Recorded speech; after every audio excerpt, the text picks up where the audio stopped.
everyone. Welcome to this course of optical instrumentation. This is lecture number 3, and in this lecture we will discuss about electromagnetic theory in a little bit more details. We will see electromagnetic spectrum and we will discuss grating theory. Okay. So, electromagnetic theory again in a little bit more detail. Light as an electromagnetic wave is characterized by a combination of time varying electric field and magnetic field propagating through space. This we have already seen through a diagram. Maxwell showed that both these fields satisfy the same partial differential equation. This is the differential equation. This is also called wave equation.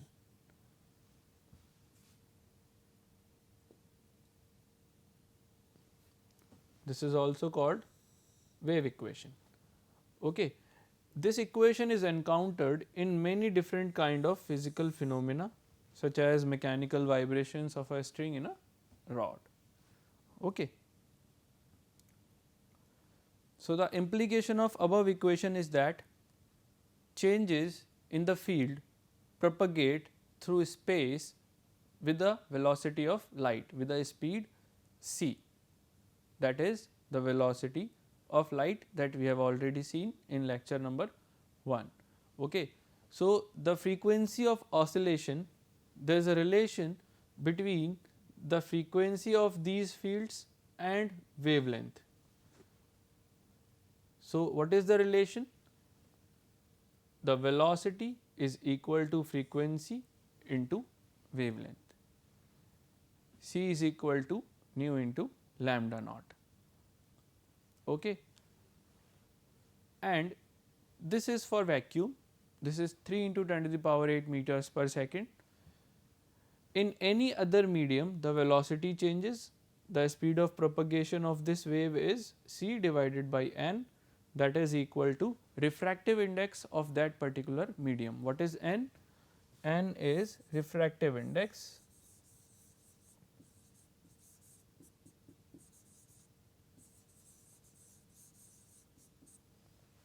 of that particular medium. Fine. Now, what is refractive index? From this equation we can find out the refractive index of the medium, where mu r is relative permeability and epsilon r is relative permittivity of that particular medium. Okay.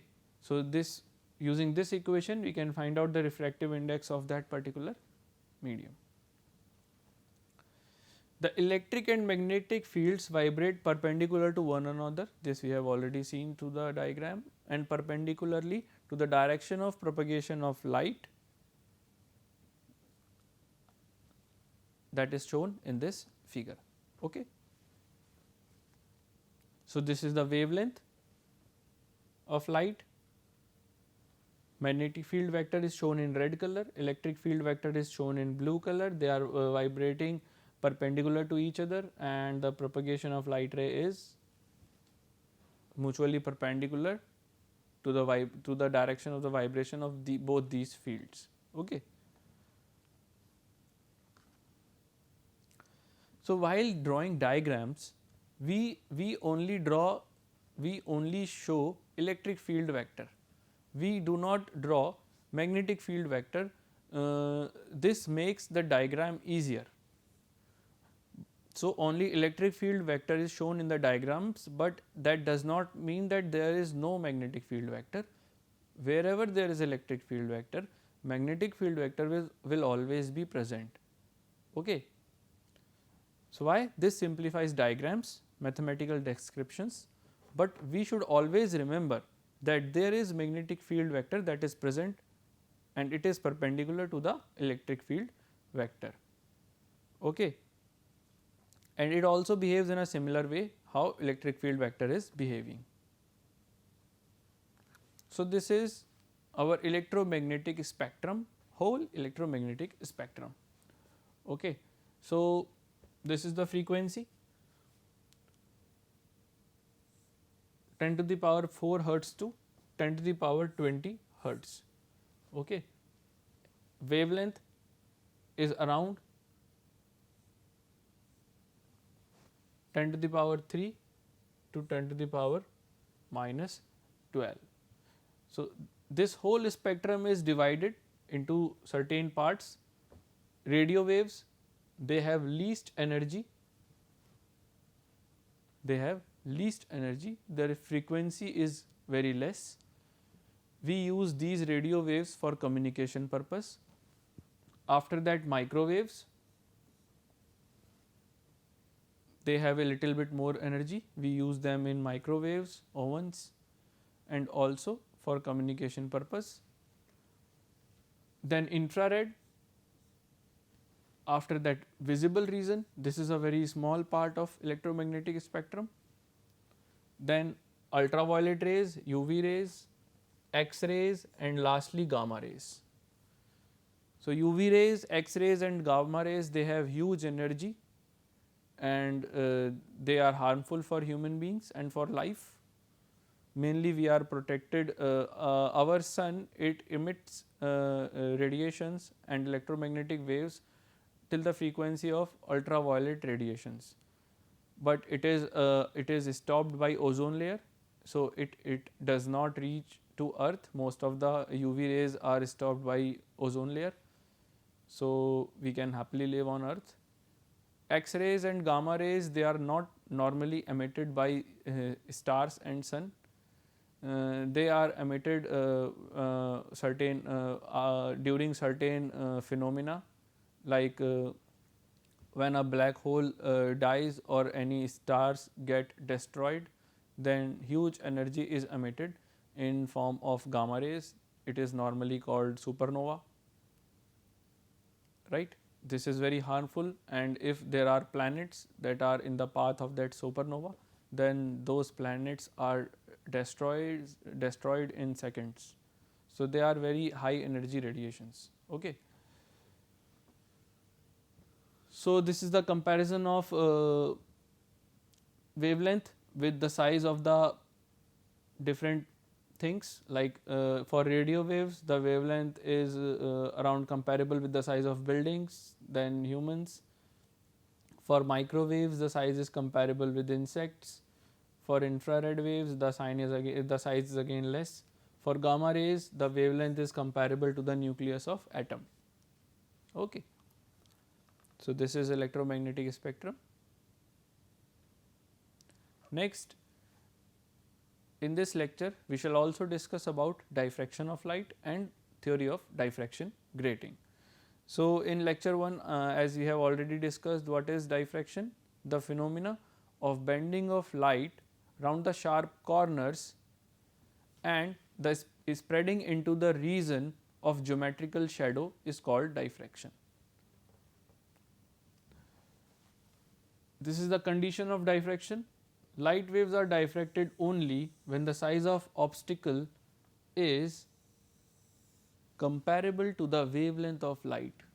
So, the diffracting medium, the size of the diffracting medium should be comparable to the wavelength of light, and wavelength of light, how much is it?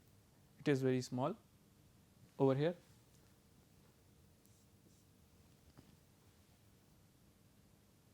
In micrometers or nanometers. Okay. So, there are two kind of diffraction, Fresnel diffraction and Fraunhofer diffraction. What is Fresnel diffraction? It is the type of diffraction that takes place at a slit when the source of light is at finite distance from the slit and also the screen is at finite distance from the slit. Okay. And what is Fraunhofer diffraction? It takes place when source is at infinite distance and also screen on which we want to see the diffraction pattern, it is also at infinite distance from the slit. Then it is called Fraunhofer diffraction. So, how do we get infinite distance? We have to use lens to make the beam parallel, right, then we call it infinite. If a source of light is at infinite distance, then the wavefront that is falling on any surface, it will be almost it will be parallel wavefront. So, we have to convert normal wavefront to parallel wavefront, then we have to place a slit, then we can call it that it is Fraunhofer diffraction. Okay.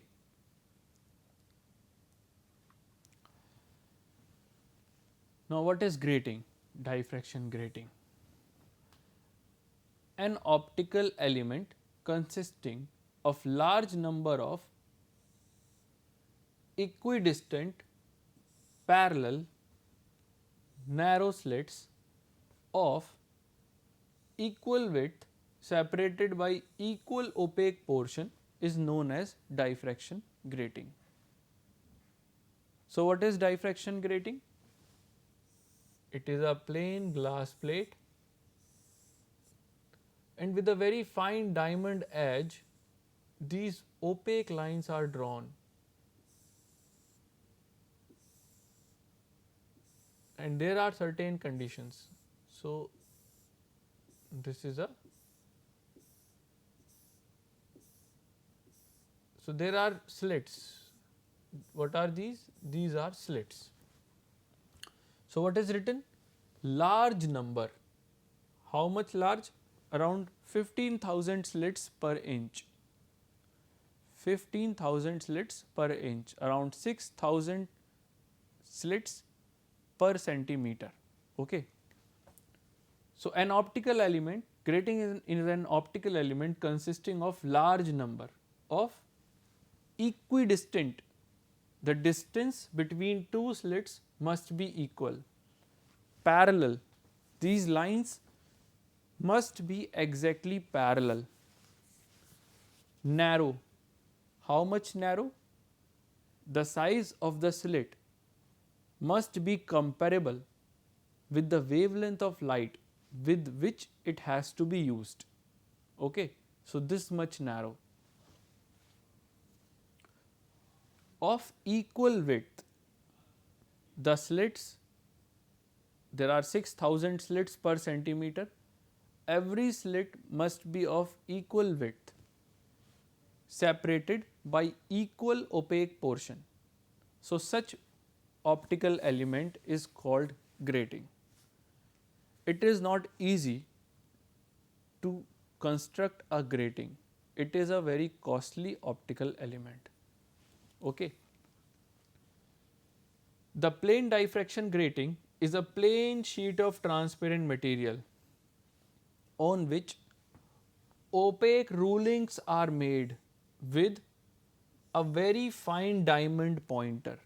Opaque lines are drawn using a very fine diamond pointer, and these lines has to be parallel, and the transparent portion, the size of the slit should be comparable with the wavelength of light. Also, the opaque portion should be comparable with the wavelength of light. Okay, then only it will cause diffraction. The distance between two adjacent slits is comparable to the wavelength of light for which it is designed. Okay. So, the distance between two consecutive slits, it should be comparable with the wavelength of light. So, that is why wavelength is very less. So, we have to draw lots of slit in a very small distance. So, it has to be done using a very fine diamond pointer. Okay. The modern commercial form of grating contains around 6,000 lines per centimeter, around 15,000 lines per inch. So, imagine it is very difficult to draw this much narrow lines, exactly parallel lines, and so close to each other.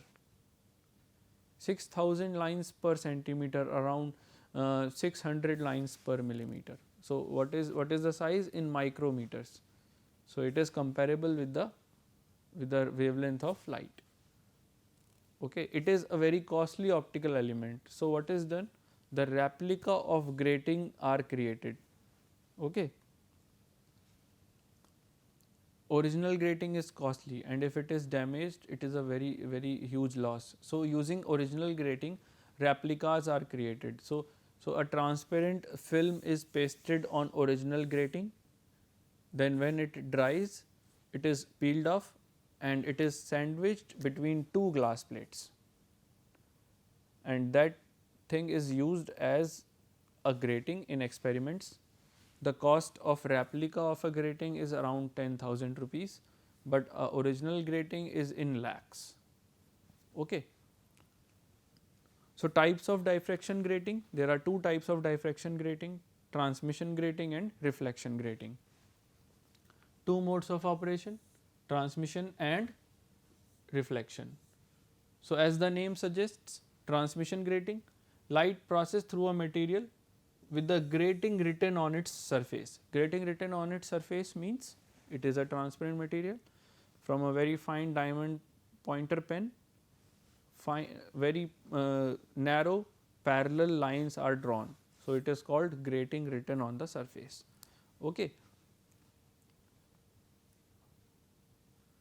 On its surface, lines are drawn on a transparent glass sheet. So, a transparent plain glass sheet is taken and very fine lines are drawn. So, the element that we get is called transmission grating.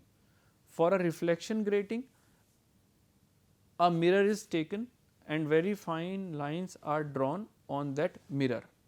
So, the light that is coming on that mirror, it will be reflected, and there is a grating written on it. Fine lines are drawn on its surface. Light is reflected from the material with a grating written on its surface. So, lines are drawn on a mirror. Over here, lines are drawn on a glass sheet. For reflection grating, lines are drawn on a mirror. Okay. So, this is the diagram for transmission grating. As you can see, this is a white light source and there is a narrow slit, and after that there is diffraction grating. So, this is a transmission grating. So, light is getting transmitted, and also due to diffraction we are getting a diffraction pattern on the screen. Now, because this is a white light, so we are getting this whipjaw pattern like we get in prism, but if we use a monochromatic light source, then we get a diffraction pattern with dark and bright fringes. Okay. So, transmission grating, diffraction grating is similar to Young's slit experiment. The only difference is, in Young's experiment there were two gratings, and in this experiment there are thousands of gratings, right. Instead of having two slits, there are many equally spaced lines ruled on a glass slide. Each line will diffract the light source, causing a diffraction pattern. So, the diffraction pattern that we get using this slit is very clear and very good in comparison to the diffraction pattern that we get from two slits in Young's double slit experiment or in any other experiment. Caused by grating pattern is usually much more widely spaced, while the double slit pattern is normally a series of closely spaced bright and dark fringes. So, the space is very less. So, it is difficult to study, but the pattern that we get using this diffraction grating will be more spaced, it will be clear. The dark fringes and the bright fringes will be more separate from one another. Okay. So, the grating pattern is easier to use as it can give more accurate results in most cases, okay, in comparison to double slit experiment. When a narrow beam monochromatic light is diffracted, normally at a transmission grating, the beam passes through it and is diffracted in well defined directions like we just saw in the diagram. Okay. Over here. So, you can see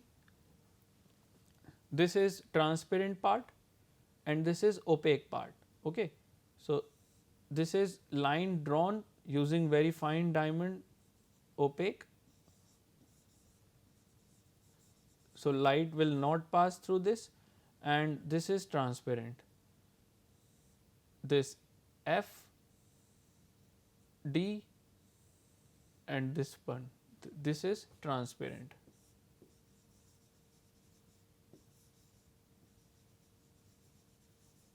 Right. So, as the size of this slit and this opaque part is comparable to the wavelength of light, so light rays will be diffracted and we will get interference pattern of these diffracted rays over here. So, this is how we get interference pattern. This is principal maxima, this is first principal maxima, this is second principal maxima, third and so on. Okay. This diagram shows the diffraction pattern of the plane diffraction grating. A monochromatic light source has to be used to record such kind of pattern, otherwise we will get a whipjaw pattern. Okay. The result that we get is a series of bright spots on the screen which are called maxima. The center one is called 0th maxima, and after that first maxima, second maxima. Okay. And width A plus B is called grating element. This is a property of every grating. What is A plus B? Over here. This is A transparent part and this is B opaque part. So, A plus B is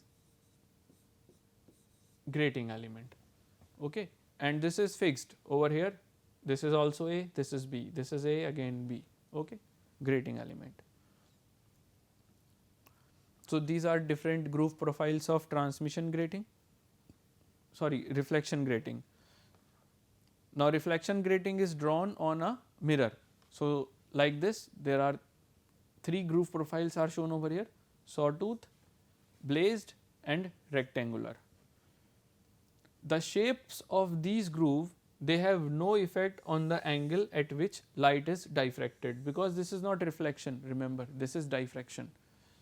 The size should be comparable to the wavelength of light, and that causes diffraction, and the direction of diffraction will not change due to these groove profiles or the shape of the grooves. It determines the relative strength of diffracted order produced. Okay. Applications: reflective gratings are selective wavelength filters, we can use them in monochromators, and also other examples of filters are fiber Bragg grating, Fabre-Perret, Mach-Zehnder, etc. They are used in wavelength selection in optical communications, splitting and combining of optical signals. Okay. So, this was all about electromagnetic spectrum, electromagnetic wave theory, diffraction and diffraction grating. Thank you.